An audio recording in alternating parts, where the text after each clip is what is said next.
Hello! Welcome back sa ating channel mga ka-Itechis! Another Ola na naman ang ating pagjujusapan ngayong Itechwang video na ite in today's video. Ang pag-uusapan natin ay ayan, palaging nagpapakita sa aking Facebook page or feed, nakakaloko. Pati dito sa YouTube may pa-video ads na sila ha, nakakaloka ito. So, alamin natin, himay-himayin natin itong Ola na ito kasi bagong salta na naman ito. May mga bagong Ola naglipan na naman. Ano ba to? Hindi na matapos-tapos tong mga illegal Olas, mga scammer, mga abusadong Ola na ite. Maraming salamat pala sa nag-comment at nag-suggest na i-review ko daw ang Ola na Itechi. O, shoutout sa'yo. Thank you so much. At saka before mo isa-guess, talagang i-review ko na ito kasi nga bagong-bago ito. We want to make sure na talagang hindi ito masusubukan ng ating mga kababayan. So, spread awareness nga, hindi ba? So, kailangan natin ibalita sa ating mga kababayan na wag nilang tangkilikin yung mga abusadong Ola na ganitechi. So, himay-himay na natin. So, ito na, i-check natin. Ite. Sino ba ite? Si Pro Peso. Ano to? Pro Peso. Get money instantly daw. So, kulang ng R. Professor. Charis. Sino ba ite? Si Professor na ito. Okay. Alright. share ko lang ang aking screen. Okay, so ito na. Nakikita. Professor get money instantly. Ito, naglipa na ito sa aking Facebook. Ewan ko lang sa inyo kung nakikita nyo Itechi. Nakakalarke. So, ito. Bagong-bago ito sa aking pandinig. Ating mga Ola victim survivors. Di ba? Talaga naman. Check natin. Sino ite? Okay, so about this app muna tayo. Ano ba? So ito siya, sabi niya safe and fast online loan. What is Propeso? Propeso is a safe and instant personal loan app. May ganun, Apple. Di pa tinuloy. APPL daw that aims to provide express cash credit services to Filipino individuals in great need. Pareho yung mga aim nila daw, yung mga objective yung mga previous na Ola na review natin. Di ba pag ganito yung mga litanya nila? Okay. It makes easy and convenient for everyone to get loans anytime with no stress. Walang ka-stressan. Di ba? It is launched by a company called Earnest Small Employees Lending Inc. Bago ito Earnest Small Employees Lending Inc. Okay, and the company has a complete loan qualification on the SEC. May SEC registration sila may CA number pa. And sabi, we promise to provide safe and reliable credit services. Really? Ito yung mga benefits daw na makukuha nyo kay Propeso. Ay, may pa-benefits? Talaga ba? Safety. Number 1 yun. Tapos fast mabilisan. Excellent service. Really? Ayan yung mga benepisyo na makukuha nyo kay Propeso. Sounds like professor. wala nga lang R. Alerke. So, ito yung mga products daw nila. Okay. So, loan amount is from 2,000 up to 20,000 pesos. Ito na naman ang long term. Ano ba, hindi ako tinatantan ng long term na ite na 90 days. 90 days ang minimum 90 days to 360 days. Maabot siya ng isang taon. Di ba 365 ang isang taon? Ite. Di ba 365 days ang isang taon? Nakalagay dito kasi up to 360 days daw. Di ba? Kaloka. Hindi pa ginawang 360 days para isang taon na. Okay. Fees and charges. Ito. Ang APR daw is maximum of 10%. That's per year Totoo ba? Ang ang baba niya na. Okay. Service fees 10% upon disbursement. Other fees, there will be... walang other fees daw. Ay, bongga Check natin. Okay. So, up to 20,000 ang pwedeng majutang Tapos, ang minimum is 2,000 Sabi dito wag kayo. I-check natin yan. Alright. Okay. Pero check muna natin sa SEC. Okay. Earnest Small Employees Lending Inc. daw. Okay, nasa listahan ba siya? Alright, nandito ako sa SEC website. Nasa listahan nga ba Itechi si Propeso sa list of recorded online lending platforms? Check natin. Ang pangalan is Earnest, Earnest Small Employees Lending ba? Yun ba yun? Earnest. Parang wala akong nakikitang Earnest dito ah. Wala. Walay. Meron ba? Wala. Walang Propeso dito. Walay. Sabi niya may SEC registration siya. Charot-charot niya lang yon. Nasaan? Earnest ang sabi, di ba? Ang pangalan, wala. Wala dito. Hindi siya SEC registered. Check natin dito sa list of lending companies. Earnest, the letter E. Okay. Meron ba? Wala din eh. Hindi ko makita. Ay, nandito eh. Nandito siya. List of lending company nga siya. Nandito siya Earnest. Okay, ayan Earnest Small Employees Lending Inc. Ayan siya, pero hindi nakalagay dito yung kanyang OLA. Hindi siya nag-declare. Hindi niya dineclare yung OLA niya. SEC, baka naman, tignan nyo. Earnest, ayan Earnest Small Employees Lending Inc. Ayan siya. Ayan nakikita nyo yan. Basta yun na yun. Hindi niya dineclare yung kanyang OLA. Check nyo yan. Ngayon, bubuksan lang natin ng very light itong Propeso na Itechi. Okay, open natin. Privacy agreement. Itechi wa.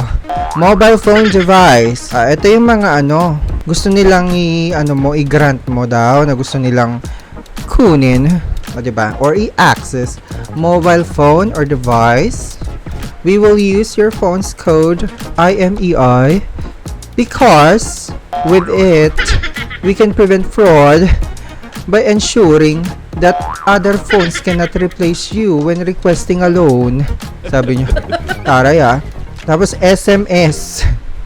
We will only collect the financial SMS from your inbox.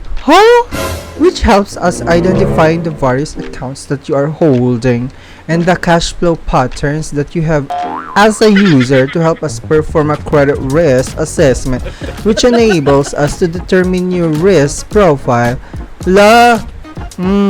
Taka.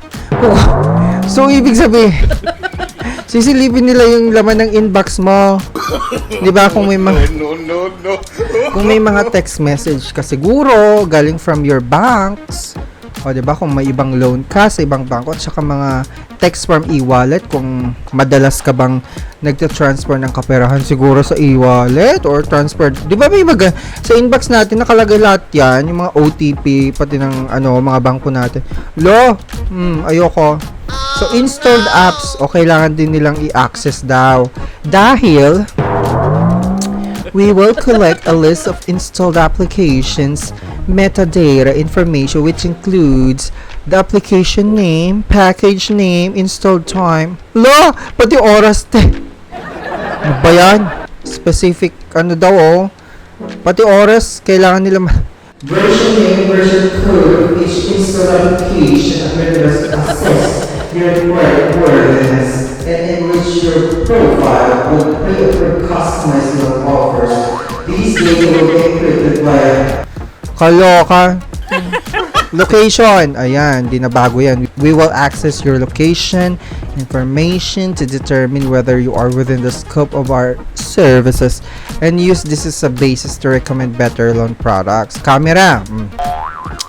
We require the camera information permission to provide you with an easy, smooth experience and to enable you to click photos of your KYC documents. Okay, kunwari accept natin. Ayan. Sandali. Maximum loan amount up to. Taray. May words nila, pwedeng ilagyan nyo naman ng space yung up to, te. O, diba? Puro kayo dami yung typo error. Kayong mga ola. Up to isang word talaga. Okay. Maximum loan amount up to 20,000 pesos. Tumataginting na 20,000 pesos. Maximum. Interest period 0.05% per day. Period is 91 days. O, diba? Antaray. Kanina 90 days ang minimum. Well, 91 days na dito. Diba? So, eto na. Ayun, naggaganon. Ang tawag dito, tumitibok-tibok. Tumitibok-tibok yung apply now. Pansin nyo? Titibok-tibok. Charis. Tumitibok-tibok, no. Gumagano. May pa-animation. Ang taray, diba? Ano kayo ngayon? Okay, click mo na daw. Kumuha ka na ng apply na agad-agad! Eto na. Allow professors to access the device in approximate. Sige na nga, only this time. O, diba? Kinukuha na ng number. Ayan, so, nanginin ng OTP. Siyempre, nakalagin na rin tayo. So, apply now. Okay. Eto na. Interest rate 0.05%. O, diba? Tinitignan ko mabuti, no? Baka namamalik mata Akira. Yung 20,000 pesos na maximum. O, yun na nga. 20,000 pesos nga maximum nakalagay. Tapos, ito. Complete the information below and help us to determine your services. Yung determine mo, kulang ng E. Hoy, professor. I-check nyo nga. Akala ko professor ka. Charas. Dapat yung word na determine, kumpletuhin mo naman. Wrong spelling ka, kulang ka ng E. Diba?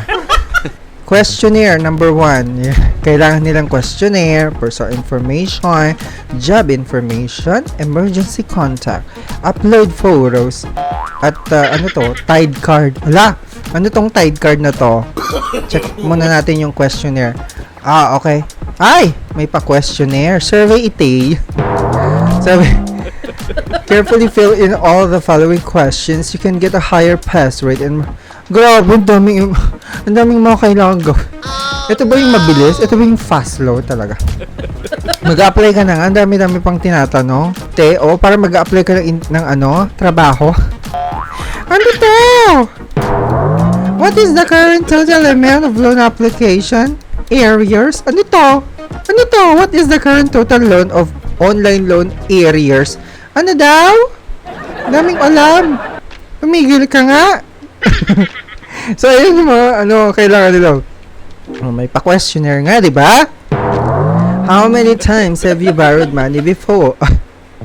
Anong pakialam nyo kung ilang beses akong jumuta? No. May pakialam ba kayo? Uy, professor, ano ba? Huwag kayong ganyan. Taka! Gusto nyo pa ba naman yun? Gusto nyo malaman? Hello? Wala na kayong pakialam kung ilang beses akong jumutang. How many online loans are borrowed? No? Pati ba naman yun? Yung current utang ko, kailangan nyo malaman. Dami kong utang ngayon. Bakit? Okay. Nakakaloka ha. Is there any overdue payment within half a year daw? Ay, mga sigurista talaga kayo. Gusto nyo clean Gusto nyo malinis ang hihiram sa inyo? Hello? Tapos sabi dito, where is your maximum Where is your maximum overdue days?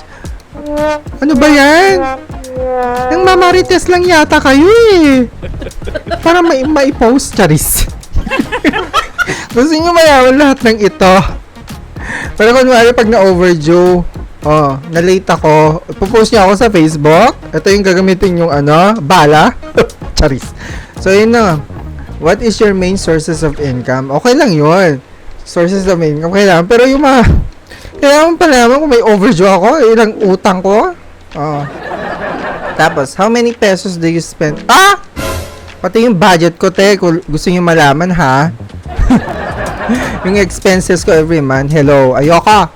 What would you like to use your loan for this time? Sabi, pambayad din ng jutang, pantapal-tapal. Ano ba? Anong pakialam nyo doon? Daming alam. Doon tayo sa next daw. Okay, ito, personal information. Wait lang. Ay, ayaw tayong pag-proceedin. Dun sa next, ano. Sige na nga, ilagay ko diyan. Sige, more. Ano natin? 0. No. Wala akong utak. Oh, may mana ako. Charo. Lagyan. Okay, so ito yung personal information. Kailangan nila ng first name, of course, last name, middle name, ano pa, birthday, gender, type of ID daw, pwedeng UMID, SSS, kung anek-anek, chuba-chuchu, email address, yan, civil status, permanent address, Facebook! Ayan, Facebook, optional nga lang naman. Okay, Facebook, wag nyo ilalagay. Next, ay, wala. Basta yun yung kailangan nila. Tapos may job information. Ayan. Gusto nilang kunin ng access. Gusto nyo i-access yung calendar ninyo. Ay, ito na naman yung mga pa-calendar. Gusto nyo silipin yung... Ayan. Kailangan dang i-agree daw natin. Pati yung calendar. Sige nga. For this time, check natin. Kasi para ano natin yung mga nilalaman. Okay. So, job information. Kailangan nilang kumpanya ninyo. Pinagtatrabahuan. Ayan. Pati yung ano...